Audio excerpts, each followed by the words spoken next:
पूरे प्रतापगढ़ में ये चर्चा है कि दशकों की राजनीतिक अदावत के बाद आखिरकार प्रमोद तिवारी और रघुराज प्रताप सिंह के बीच सुलह हो गई।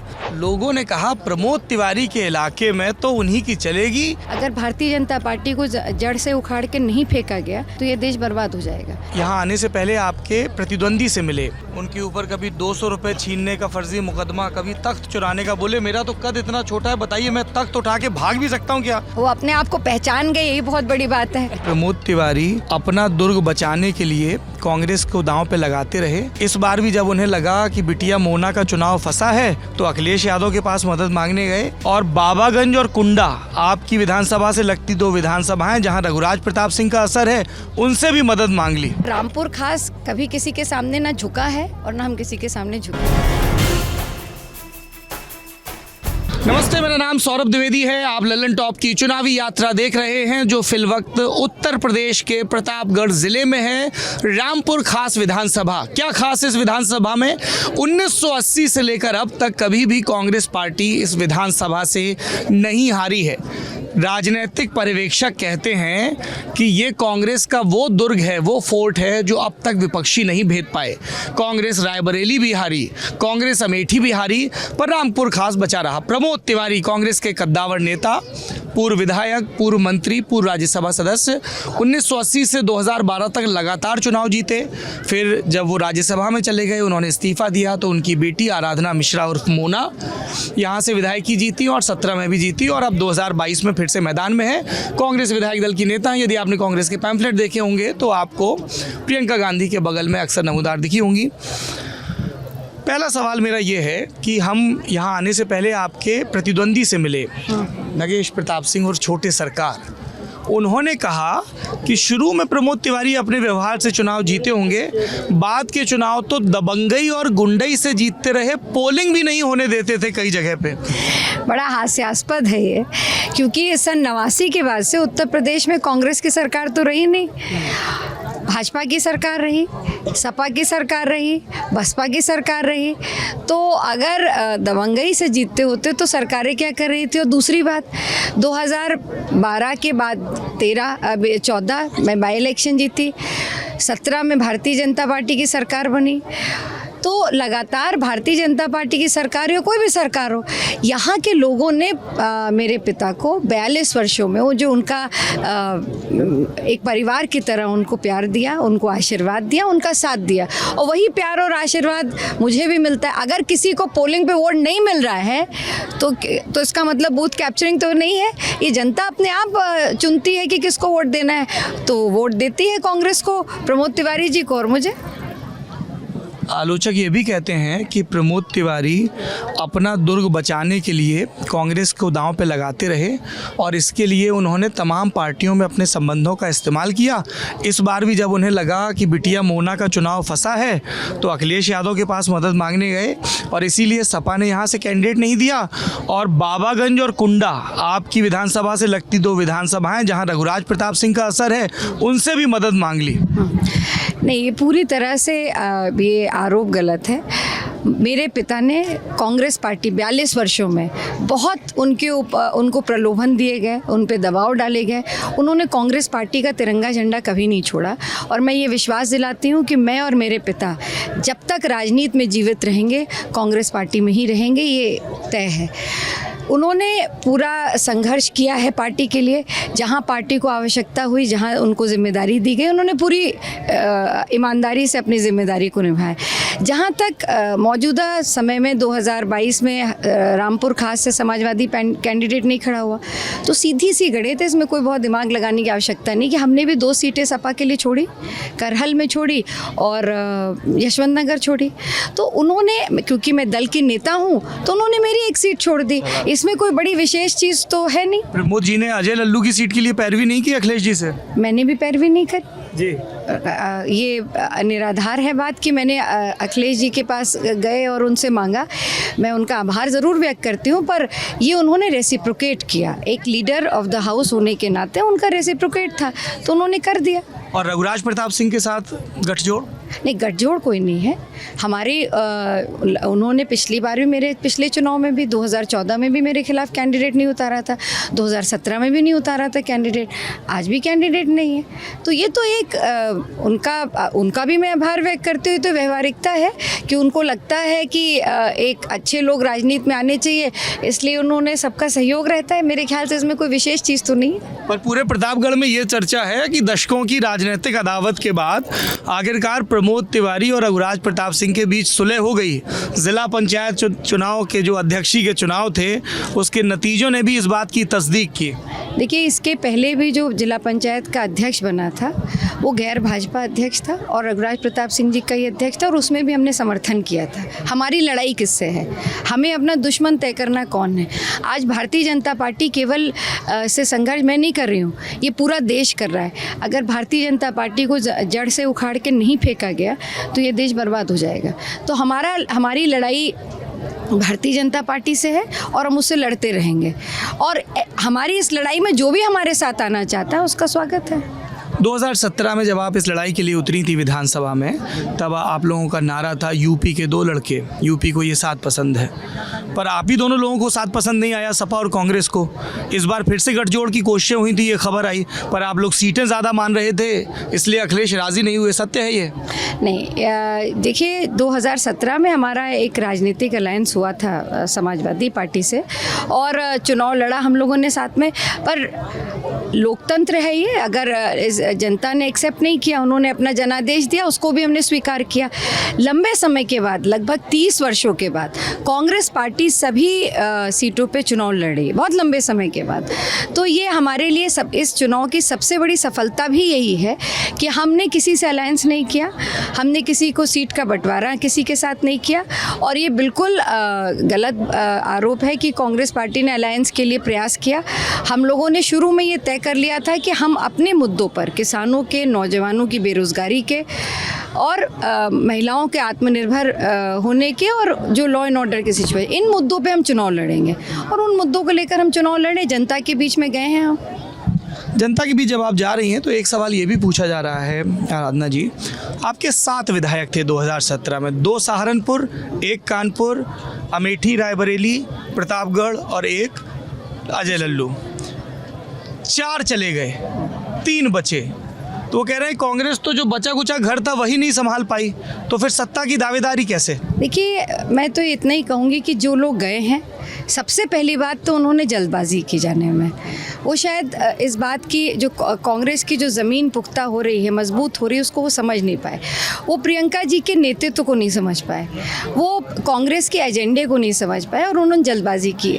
हो सकता है व्यक्तिगत वजह हो सकती है सबकी, उस वजह से गए होंगे। तो मुझे उनके जाने पे कुछ नहीं कहना। आप उनकी नेता थी विधायक दल की, समझाया नहीं आपने आदित्य सिंह वगैरह को? बिल्कुल समझाया, मैंने उनको ये कहा कि ये इतनी जल्दबाजी नहीं करनी चाहिए। और आदित्य की जहाँ तक आपने बात की, उनको तो प्रियंका जी खुद लेकर आई थी, उनको ज्वाइन कराया था। उनके पिता लंबे समय से राजनीति में रहे, कांग्रेस के साथ उनका एक समझौता भी रहा। वो कांग्रेस के टिकट पे लड़े, इंडिपेंडेंट भी लड़े, पर हमेशा से वो कांग्रेस के साथ रहे। पर मुझे लगता है इन सभी लोगों ने जो गए हैं, इन्होंने बहुत जल्दबाजी की। और आप देखिए ना कि जो भी गए हैं उनको क्या मिला है, कुछ नहीं मिला। जिस भी मकसद से गए थे वो मकसद ही नहीं पूरा हुआ। तो ये भारतीय जनता पार्टी ये आपका संकेत इमरान मसूद की तरफ भी है क्या? मैं सभी की बात कर रही हूँ कि जो भी लोग गए उन्होंने जल्दबाजी की। वो सब मेरे अपने थे, मेरे साथी थे, जो कुछ विधायक थे और कुछ जो और भी लोग गए, उन लोगों के लिए भी मैं कहूँगी कि सबने बहुत जल्दबाजी की है। और कांग्रेस की ज़मीन को, प्रियंका जी के नेतृत्व को लोग नहीं समझ पाए। आने वाले आप समय में 2022 में आप देखिएगा, अप्रत्याशित परिणाम आएंगे जिनकी लोगों ने उम्मीद नहीं की है। और 2024 में तो मुझे लगता है कि प्रियंका गांधी की आंधी होगी। मेरे 2-3 आखिरी सवाल हैं, कीमती समय है। संगम लाल गुप्ता यहाँ के सांसद हैं, वीडियो वायरल हुआ, कपड़े फाड़ दिए गए, लोगों ने कहा प्रमोद तिवारी के इलाके में तो उन्हीं की चलेगी, बाकी सांसद का ये हश्र है। देखिए, अब तो पुलिस ने भी कह दिया कि वो जो वायरल वीडियो था वो झूठा था, वो कोई और था उनकी जगह। संगम लाल गुप्ता जी की जिस कार्यक्रम की आप बात कर रहे हैं, तो संगम लाल जी उस कार्यक्रम में सरकारी प्रोग्राम था, जब वहाँ से वो निकले तो उनके कपड़े पूरे थे। जब वो लालगंज कोतवाली के बाहर उतरे तभी उनके कपड़े पूरे थे। आधे घंटे बाद जब वो वहाँ पे एक स्कूल था, वहाँ से अवधेश विद्या निकेतन से निकले तो उनके कपड़े फटे हुए। तो उस आधे घंटे में क्या हुआ और किसने फाड़े, इस पर तो मैं कोई टिप्पणी नहीं करना चाहती हूँ, माननीय सांसद है। पर मैं इतना ज़रूर कहूँगी कि जब वो आए थे तो मंच पे मैंने उनको अपनी कुर्सी दी थी बैठने के लिए, अपनी कुर्सी स्वयं दी थी और वो बैठे थे। हॉल के अंदर जो कार्यक्रम जहाँ था वहाँ पे किसी भी तरह की कोई इस तरह की बात नहीं। बाहर जा कर के उनके साथ कुछ ऐसे लोग थे जिन्होंने अभद्रता की, आपत्तिजनक शब्द कहे, जिसको वहाँ पे जो कार्यकर्ता थे वो बर्दाश्त नहीं कर पाए। और वो बर्दाश्त करने लायक चीज़ भी नहीं, क्योंकि उसके भी जो वीडियो वायरल हुए हैं, जो भाषा उन्होंने प्रयोग की है मेरे और मेरे पिता के लिए, वो बहुत आपत्तिजनक थी। तो हो सकता है वहाँ पे कुछ उनके कार्यकर्ताओं के साथ हुआ हो। दूसरी बात, आपने कहा कि उनका किला है, उनका गढ़, वो जो चाहेंगे होंगे। वो भारतीय जनता पार्टी के सांसद, उत्तर प्रदेश में भारतीय जनता पार्टी की सरकार, केंद्र में उनकी सरकार जिसके वो सांसद हैं, तो ये तो बड़ी हास्यास्पद बात है कि उनकी सरकार, उस सरकार के सांसद, और उसके बाद भी जो वो कह रहे हैं वो पुलिस झूठा पा रही है।